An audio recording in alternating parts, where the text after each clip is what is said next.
At the time, I didn't want to get the vaccine because of all of the conspiracy theories that I was reading about.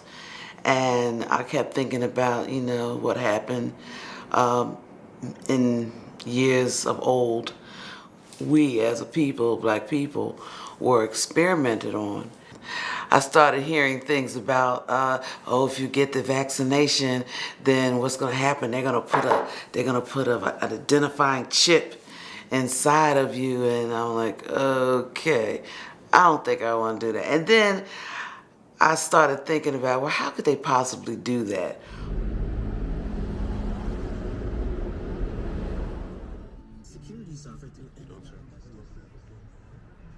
I be around a lot of people who catch corona and they never catch it. So I think it's just a hoax, I'm not gonna say I'm against it, but me personally, I'm not taking it because I don't trust it. We've been taking vaccines since we were babies, right? But we got cancer out there, AIDS out there. Why haven't they found like cures or vaccines for that? But this thing just came out like last year. How come they found a vaccine so early? And then the next thing, a lady that helped to make the vaccine, she don't want to take it, so why should I take it? There's not enough information on it for me to get it, so I just left it alone. Okay, and you don't know anybody that got it, like they got the vaccine? Do you know anybody? Not yet.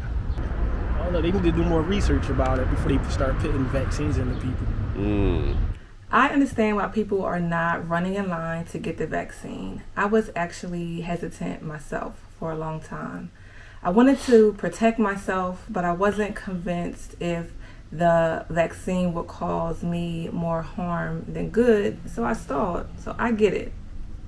They talked about this being a new vaccine, particularly the mRNA vaccines, and they talked about this warp speed vaccine. I didn't want to have anything to do with that. But once I took the time to look into the information, to speak to my own healthcare providers, I realized that it wasn't actually a new vaccine. mRNA had been around for decades, actually, and it was actually discovered right here in Philly from scientists at the University of Pennsylvania. I want people to learn that for themselves as well.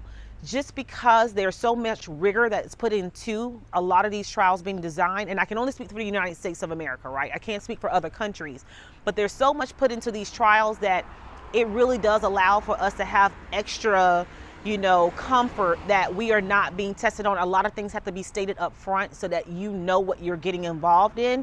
They have everyone who's participating to read an informed consent, and that really lays out what the risks are, what the benefits possibly could be. The way I decided to go about it was to actually get involved myself. So that's really why I joined the clinical trial. I did this, for one, I knew it would push me up in the line to get the vaccine, but for two, to help my people around me and in my community see what it looks like to participate in a clinical trial and also to receive the vaccine. I figured there was going to be no better way for me to do this than for me to get involved directly. I want people to feel my pain. I want people to understand what it's like to be in my shoes and go through what I went through and know that they don't have to go through that. We didn't even have the vaccine then, but you don't have to go through that. Why put yourself through that?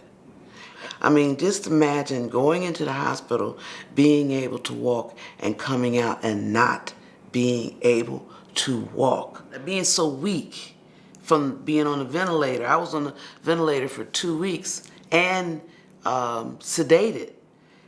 I don't remember anything. I wouldn't want anybody to go through that. I wouldn't wish what I went through on my worst enemy. Yeah, I would speak from a personal perspective first. It was quite devastating in the sense that on Christmas Day, I lost my younger brother to COVID. Over a period of 10 days after having been infected with the virus, he was gone on Christmas Day.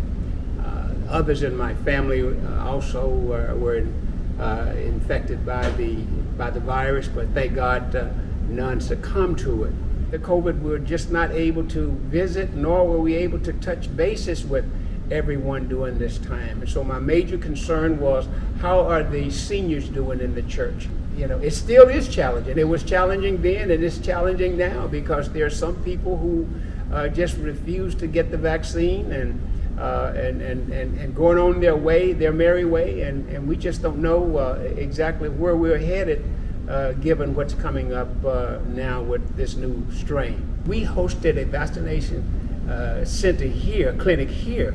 I personally went out from 52nd Street and Spruce down to Market Street back, and I was flabbergasted by those who refused to get the vaccine based on the feedback I got. And I just came to the conclusion that most of it was misinformation. We really need to be careful of where we're getting our information from, making sure that we're speaking to trusted healthcare providers, talking to your own doctor, talking to your own community pharmacist, and making sure that you're having those real conversations where you can ask questions. There are times where you may read something online and you may have a question about it, but you can't ask the question to follow up to make sure that it even makes sense to you. So make sure you're having real life conversations with people you trust in order to get the COVID vaccine information that you need. We believe that God is miraculous and beyond understanding. God can absolutely use vaccines, and who is to say that he's not using the vaccines miraculously to bring healing to a pandemic that literally took the lives of millions of persons all over the world, 600,000 of them here in the United States that had now been perhaps aborted because of the development of the vaccines and the faithful administration of the vaccines. People who have had COVID or people who are at low risk of the disease being harmful to them should definitely still get the vaccine. I know we're all tired of having to wear masks on SEPTA and in the doctor's offices and the hospitals, and we can get there. We can get these masks off if we get more people vaccinated. After getting out the hospital and talking to my daughter, who is a respiratory care therapist, and she said, Mommy, as soon as you're out of the protective stage, then you need to get the vaccination. I didn't even debate it with her. And I'm hearing all these statistics about how people are getting the first vaccination but not getting the second one, and thinking that since they got the first that they're protected, but they're not, because they need both. So I'm the first to encourage anybody, get your vaccination. It is so important.